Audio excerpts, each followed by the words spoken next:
What did you feel after playing The Legend of Zelda Breath of the Wild? Personally, I felt an ever-growing wistfulness. It settled upon me, the quiet realization that I could never experience Breath of the Wild the same way ever again in my life. Those 120 hours of my first journey would forever remain in the past, along with the entire kaleidoscope of emotions that lived within them. Of course, the first playthrough of any game is the most special, unique, unrepeatable, as it's the first time you meet any work of art. That is just an inherent part of experiencing it, a singular, explosive concoction of feelings that fills you only once in your life, never to return, no matter how many times you try again. That being said, there are often echoes of the old magic that you can piece back together on a return visit. You might notice new details or gain a fresh appreciation for the craft. In video games specifically, there is also the potential satisfaction of mastering systems and mechanics. And while all that holds true for Breath of the Wild as well, so much of the game is tainted by knowledge. Once you learn things, even if they fade from memory over the years, you can't truly ever unlearn them. And while every game involves the process of unknown becoming known just due to the nature of experiencing it, Breath of the Wild is specifically built around making that process its greatest delight. And to have indulged in that delight is to ever so slightly but meaningfully ruin the game, bit by bit, step by step, forever after. The Legend of Zelda Breath of the Wild can be described as a free-form open-world title where we play as Link with a goal to defeat the big bad Calamity Ganon by growing stronger and more capable through interacting with the game's systems, traversal, combat, puzzles, chemistry, physics, crafting, whichever way we see fit, with the order of completed quests and challenges, the majority of which are optional, almost entirely depending on our personal choices. That is a factual, succinct description of what Breath of the Wild is. Only, it is a dry one, absolutely misrepresentative of the Breath of the Wild experience, of its heart. There are many types of open-world games, and more than plenty are free-form, systemic, with an array of choices defining the path we'll take through them.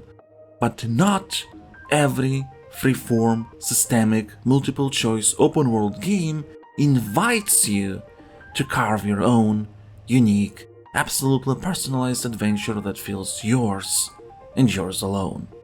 Breath of the Wild, however, does, practical from the very beginning. But we must be careful not to mistake the tools, the principles, the design decisions the game employs, elegant as they are, for the reason why that invitation genuinely works. Just the act of assigning right after the tutorial the quest to defeat Ganon doesn't make Breath of the Wild an adventure. So if you're skilled enough, you can go beat the final boss straight away, so what? Just the act of unlocking all the core abilities during that tutorial so you could complete puzzles and challenges in a creative manner, utilizing a consistent, physics-bending toolset, doesn't make Breath of the Wild an adventure. Neither does the amazing on the level of consistent technical implementation chemistry system. Lightning is attracted to metal, and when hit in grass can cause a fire, which in turn will create an updraft for your paraglider. That's awesome, but that's not it. Weapon durability and scaling might be an important system that lets Breath of the Wild reward players relevant for their progression items regardless of which path they choose to take, but that's not the reason why the game feels like an adventure. Breath of the Wild attempts its damnedest to follow an overlaying principle and mostly succeeds. Every location, every challenge, every puzzle is to be built in such a manner that you won't find the exact same configuration of elements anywhere else in the game. Yes, there is repetition, but I challenge you to find a lake that looks and feels the same as another one. The world of Hyrule has tons of lakes, and they all are unique snowflakes, as is the case with so many other locations and obstacles in the game. And even that is not the reason. Here's the simple truth. A game could share all the same design principles, systems, and elements, and still not feel like a personal adventure that Breath of the Wild evokes. Because these are all just tools, important ones, but tools nonetheless. The question is why Breath of the Wild finds it necessary to apply all those tools. And the answer is curiosity.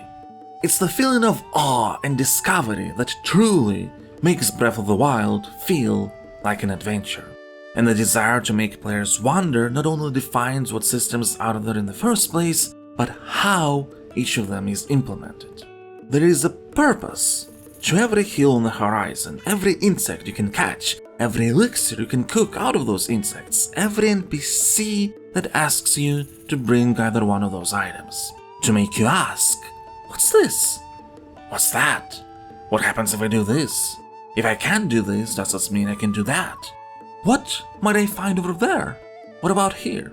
And for every person who plays, the questions they ask, when they ask them, what makes them wonder, will be different, unique to them, and only them. Nowadays, I am burdened by knowledge. For example, I know the best spots for farming dragon parts, in which areas, at what time they appear, where do I need to fast travel to trigger a spawn. This allows me to speed up the process of gathering materials for the best possible upgrades. There is a certain power to having that knowledge, satisfaction in manipulating the game to your advantage because you have explored it so much. So obviously there is value and enjoyment in reliving Breath of the Wild, but the highest high is that of discovery. Barely anything compares to the magic of that moment when I first saw a dragon. I was riding across Bridge Hylia in the night, the biggest bridge spanning across the largest lake in all of Hyrule. Suddenly, this serene music I have never heard in the game before starts playing. I stop and start looking around, not understanding what's happening. And then I see it. Glowing against the stars, a dragon soars through the sky. I'm just standing in awe, watching it fly towards the mountains in the distance, disappearing from view. It was just enchanting. And later on, I would learn more about the dragons, their purpose, the fact that you can actually reach them in flight, that they do have useful materials, that the nature of the material depends on the body part you shoot, gradually making all these new, exciting discoveries. This is why all Breath of the Wild systems are vital. Without a doubt, this game is a delicate, intricate machine, and simply changing or removing any single gear without adapting everything else would make the entire endeavor fall apart. But ostensibly, Breath of the Wild could take an entirely different approach to its mechanics and systems, and it would still succeed at its goal as long as it would make you curious, as long as it would make you wonder again and again. Such a profound focus on curiosity is what makes Breath of the Wild truly special. But curiosity, for all its power, is a one-trick pony. The first time you find something, ask a question, and discover the answer, the dopamine hit is oh so sweet and bright. But that's it. That particular spark, for that particular discovery, fizzles out. From now on, even if you replay Breath of the Wild in 20-30 years, even if there will be nothing left from the game in your active memory, the moment you encounter the same stimulus, you won't ask yourself, what's this? You'll simply go, oh, I remember this. It is still a comfort. It can bring a deeper appreciation to the intricacies of how Breath of the Wild carefully uses sightlines, proverbial carrots to draw attention, which information to reveal and which to hide and when. But it will never make you wonder again, in a game built entirely on wonder. And that's why, after exploring everything that sparked my curiosity, interest, I was left lingering in my wistfulness. Because I knew I will never feel that particular wonder here ever again. Even if I play for 100, 200, 300 more hours, which I have by the way, and watch my wife do the same and her mom too. It's an amazing world, but those feelings I had, they're already but faint memories. In time, they will fade almost entirely, with nothing but a whisper that there was a moment in my life when this iteration of Hyrule was not just new, but when it made me wonder and wonder and wonder again.